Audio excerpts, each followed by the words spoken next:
I suppose the reason I'm writing this is to tell the truth about what happened that night. I will tell the same story in court tomorrow, though I don't imagine anyone will believe me. Maybe I'm writing this for my own peace of mind.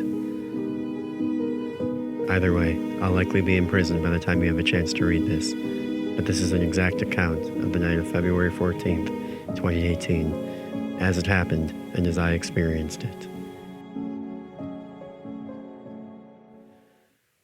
As anyone who is reading this will probably know, this was Natalie and I's first Valentine's Day together. I wanted to make it a nice night, and for the first several hours, it was. I picked her up from her house at 8, and we went for dinner at her favorite Thai place. We walked across the street to a bar for a couple of drinks, not enough to get either of us drunk, and then drove across town to Benton Harbor for a movie. 3 billboards outside Ebbings, Missouri. It was all right. It was snowing when we left the theater a little after midnight and went for a drive. In the interest of full disclosure, I'm going to be completely honest here. We were looking for somewhere to have sex. With both of us living at home, it could be difficult to find space and privacy at times. We headed for a place that we'd been to before, a small park right on the beach a few miles north of town. As I turned onto 63, my car slid a bit in the gathering snow. Nobody else was on the road, so it wasn't too much of a problem to ease the car back into my lane, but I should have taken that as a sign. I should have turned back and headed home right there. We cruised along 63 for about 30 minutes, the lights of the town quickly giving way to dark forests on either side of the road. It was normally more of a 10 or 15-minute drive, but the snow was coming in droves now and forcing me to drive slow. I could only see the road a few feet in front of me. On either side of the car, barren trees leaned in over the road, snow quickly accumulating on the larger branches. Every now and then the road would come to a crest and the trees would fall away and the vast blackness of the lake would become visible to our left, but only for a moment before we were plunged back down into the forest. Eventually I began to see landmarks that I recognized, and then, finally, the lone streetlight that marked the entrance to the park. I pressed down on the brakes and the car slid a little bit, but I managed to regain control with enough time to slow down for the turn. That's the worst part of it all. I was in control. I could have turned around when I saw the parking lot, but I didn't. I had just begun to turn in when I saw that, while the road had been plowed since the last snowfall, the parking lot clearly had not. The snow was so deep that it may have been 2 or 3 snowfalls since it had last been cleared. Before I knew it, the front half of my car hit the deep snow. There was a scraping sound from underneath, and by the time I realized that we were stuck, it was too late. I immediately tried to back out, but it was no use.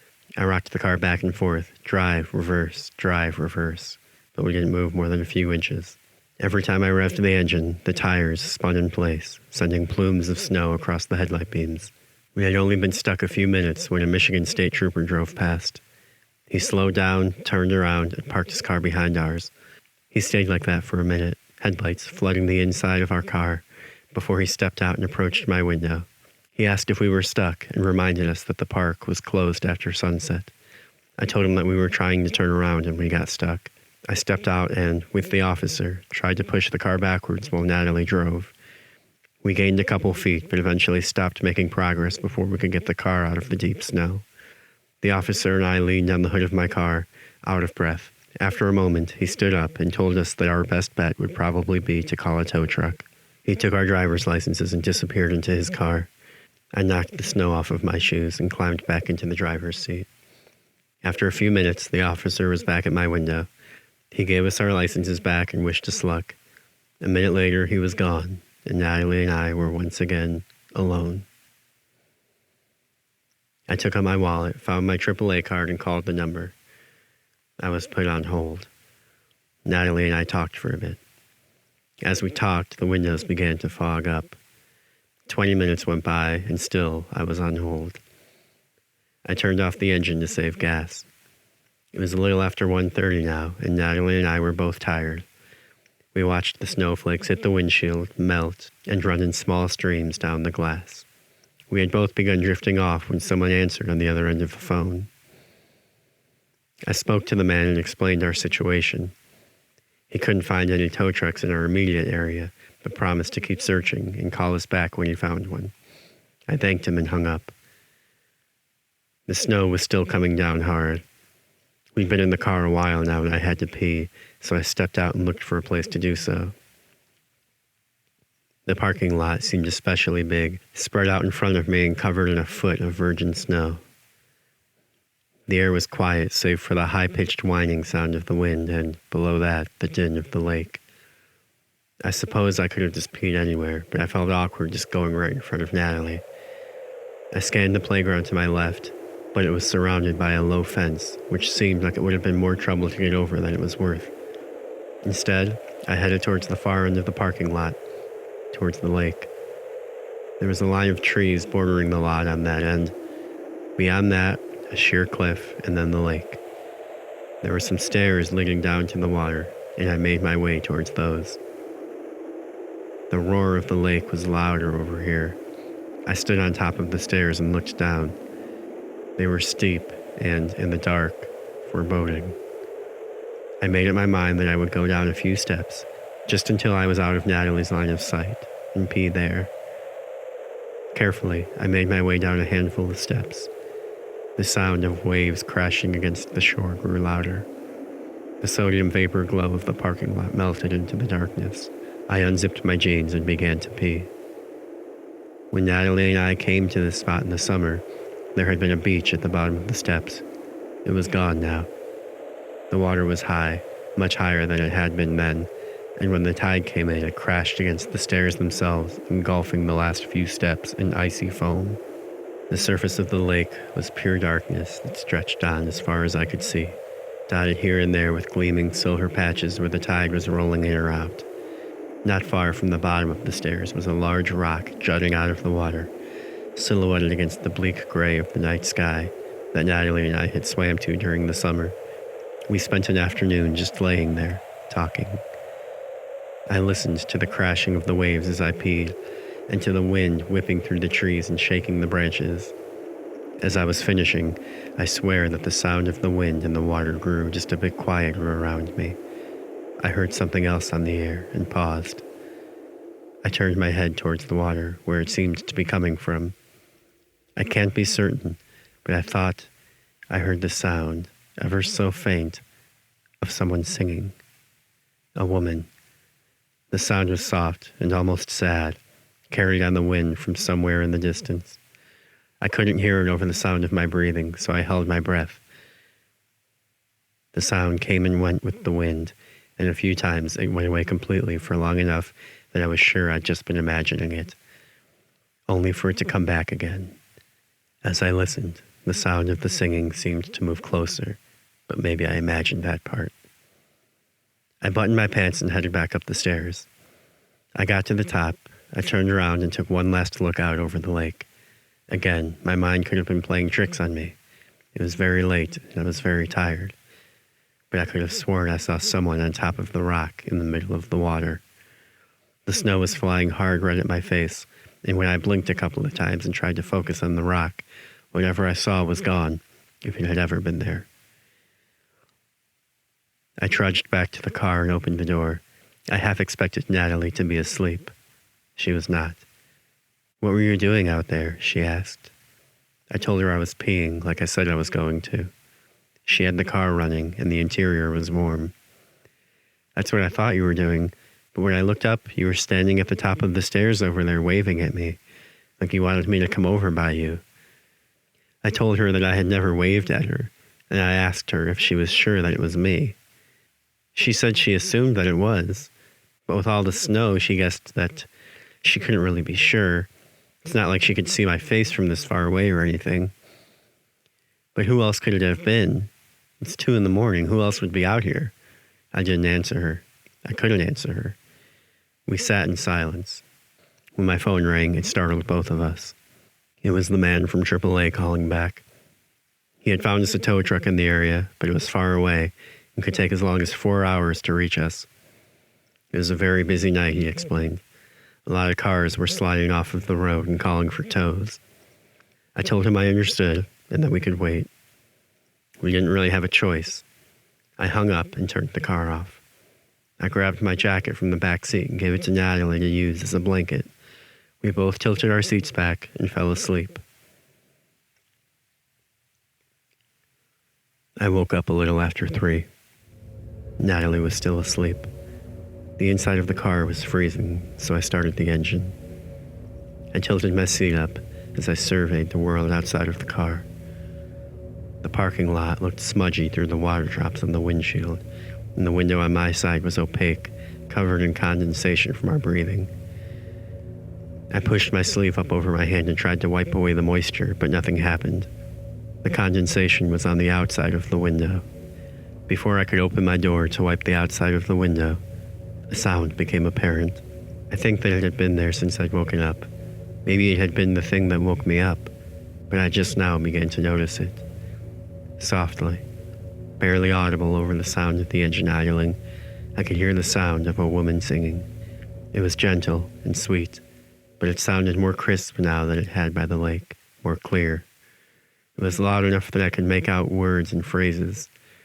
She was singing in a language that I didn't recognize, but the song was beautiful, her voice enchanting. My jaw went a bit slack, and a sort of weird tingling feeling arose in my face and spread across my body. Then, as gently as it had come, the singing drifted off, carried away on the wind until the parking lot was silent once more. That was when Natalie woke up. She rubbed her eyes and tossed my jacket into the back seat. She tilted her seat up and looked around. "Did you have to pee again?" she asked me. I told her that I did not. "Then what's that?" I looked up at where her finger was pointing. At first, I saw nothing unusual, but after a moment I realized what I was seeing. And when I did, my heart dropped. In front of us, I saw the parking lot, illuminated by our headlights and blanketed in snow. I saw the tracks I'd made when I went to go pee by the lake, deep holes connected by narrow gashes where my feet had dragged through the snow. One set led out to the lake, and another led from the lake back to the car. But my tracks were not alone. A second set of footprints ran directly alongside mine, from the lake to the car and back. These footprints were much finer, crisp, clear marks in the snow with no dragging in between. The prints didn't even leave holes in the snow, as if whatever had left them had walked along the top of it, rather than trudging through it. My eyes grew wide as I traced the tracks to the car. I saw nothing outside of the windows, so slowly I opened my door and stepped outside. The snow was still coming down hard. The wind was howling now. The tracks led straight to my door, but then they continued. They circled the car again and again, dozens of times. I hurriedly climbed back in the car and closed the door behind me, locking it. I told Natalie about the tracks. She said that maybe it was an animal. I didn't tell her, but the tracks looked like human feet. Bare human feet. A dinging sound from the car broke the silence. I looked at the dashboard. The low fuel light was on, so I shut the car off. The inside of the car was completely still except for the sound of our breathing when Natalie said, "What is that?" Once again, I looked out the windshield at the spot where she was pointing. There was something out there at the edge of the tree line. It was hard to make out through the droplets on the glass, but as I looked harder, I became convinced that it was a woman. I started the car and instinctively tried to back out, but we went nowhere. I turned on the windshield wipers and, yes, it was indeed a woman standing on the other side of the dark parking lot. Only now, and I can't be sure of this, but she seemed closer. She had long, dark, wet hair that hung down around her face, obscuring it. She was looking at the ground and appeared to be wearing nothing but a swimsuit. She was very pale, almost glowing in the night. The snow began piling up, so I pressed down the wiper lever again and cleared the window. She was closer now, for sure, though I hadn't seen her move. Her swimsuit was faded and torn in places. "Who the fuck is that?" asked Natalie. I felt my heart pounding in my chest. I didn't know what to do. I cleared the windshield again and she was closer again, no more than 50 feet from the car. I could see now that there was seaweed hanging off of her and her hair frozen, little patches of snow clinging to it here and there. I gunned the engine again. Nothing. The engine made a weird noise and began to die. We were out of gas. The car shut down. The headlights went off, and snow began to pile up on the windshield. I lost sight of the woman. The inside of the car grew dark as the snow blotted out even the meager light of the street lamp. And then we heard it, the singing. It was very loud now and very clear, and it was moving closer. I made sure the doors were locked as the singing grew louder and louder until it sounded as if it was right outside of my window. I felt tears welling in my eyes. Suddenly, the singing was cut off entirely, all at once. The air inside the car was completely still for what felt like minutes. And then came the shrieking. It was deafening, a horrid sound, blood-curdling pain and anguish. It came from everywhere and nowhere. It was all around the car, surrounding us. We covered our ears. It was so loud that I swear it shook the car. It lasted for almost a minute, and then, just like the singing, stopped abruptly. We were once again left in complete silence. Natalie and I stared at each other. We were both breathing heavily, our eyes wide with terror. When the tapping came, it started behind me. Fingernails on my window. Slow, soft. And then, from behind the tapping, came a humming. A woman's voice just outside the car. It was the same tune as the song from earlier. Her voice was silky and warm, almost comforting. "I have to go," said Natalie. I asked her what she was talking about. "The lake.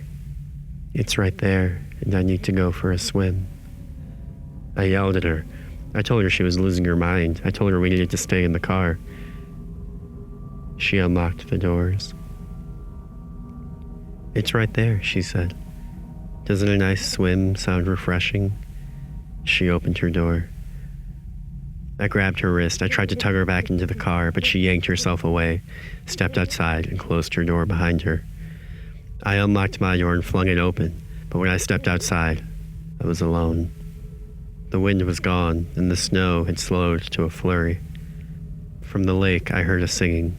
2 women now, singing in harmony. I stumbled through the parking lot as fast as I could until I reached the top of the stairs. Looking down, I saw Natalie. She was standing on one of the bottom steps, soaking wet, the water of the lake up to her waist, and she was facing me, smiling. She reached out her hand and beckoned for me to join her in the water. And I almost did. Not knowing why I was moving my legs, I took the first step down, then the second, descending towards Natalie, towards the lake. I had my foot on the third step when a flashing orange light appeared in the trees. I had my foot on the third step when a flashing orange light appeared in the trees. I turned around. The tow truck had arrived. When I looked back at the lake, Natalie was gone. Nothing left of her, save for a light shimmer on the surface of the freezing water where she had just stood. I climbed through the snow to the top of the stairs and raced back to my car. I had the guy tow me directly to the police station, and you know the rest of the story after that. I've told everything there is to tell. I would ask you to believe me, but I cannot blame you if you don't. I know how crazy it sounds. Just know that I miss Natalie, just like you do, and would give anything to switch places with her. I haven't slept since that night. I lie down, but whenever I close my eyes, I see the woman, and I see Natalie standing in Lake Michigan in February, surrounded by snow, and smiling at me. Only it wasn't Natalie's smile. Whatever was behind her eyes, it wasn't her. I've just been told that they found Natalie's body, that it floated ashore this morning, a few miles from where our car got stuck. I know this looks bad for me, and I fully expect that I will be charged with her murder now. For whatever it's worth, I maintain that I am innocent, and will continue to do so until my dying breath. Hopefully that comes sooner rather than later. There is not a lot left to say, so I will leave you with this. There are things out there, things beneath the surface of the water that none of us understand. Bad things. One of them took Natalie, I'm sure of that. You might not believe me, but you haven't heard them. You haven't been driving along 63 late at night and you heard them singing to you. And I hope, for your sake, that you never do. If you do, run. I wish I would have ran. I wish I would have left my car there. I would rather have frozen to death in the forest than experience what I experienced. I will write you again when I get a chance. Till then, stay warm and stay away from the lake.